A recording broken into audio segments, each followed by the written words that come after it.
Bonjour et bienvenue sur cette nouvelle vidéo sur laquelle nous allons voir la gestion du débordement de boîtes en CSS. Alors pour ce faire, je vais reprendre un exemple précédemment utilisé. Donc là vous voyez j'ai une boîte, cette boîte rose qui est classée comme étant la boîte 1, sur laquelle j'ai appliqué une largeur de 300 pixels et une hauteur minimale de 300. Voilà ce qui se passe, c'est-à-dire qu'on a beaucoup de contenu. La hauteur minimale est dépassée, donc la boîte s'agrandit pour se caler au contenu.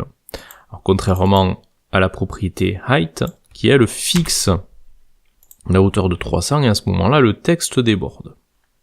Donc ça, c'est la différence entre height et min height. Height fixe la hauteur, min height, c'est une hauteur minimale, donc la boîte peut faire plus pour se caler au contenu.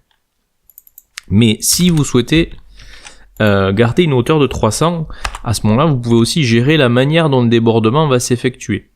Pour ça, vous allez utiliser la propriété overflow. Overflow, ça signifie débordement.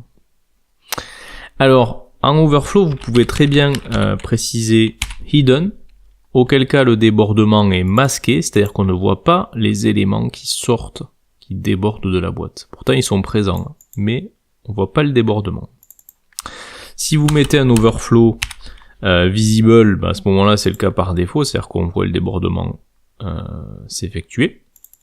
Et si vous mettez auto, à ce moment-là, il va y avoir automatiquement au niveau de la boîte un ascenseur qui va se mettre de manière à nous permettre de scroller dans la boîte vers le bas pour voir le reste du contenu.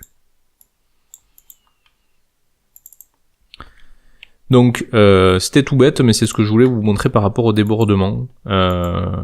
Et donc on se retrouve très prochainement pour une nouvelle notion sur le CSS.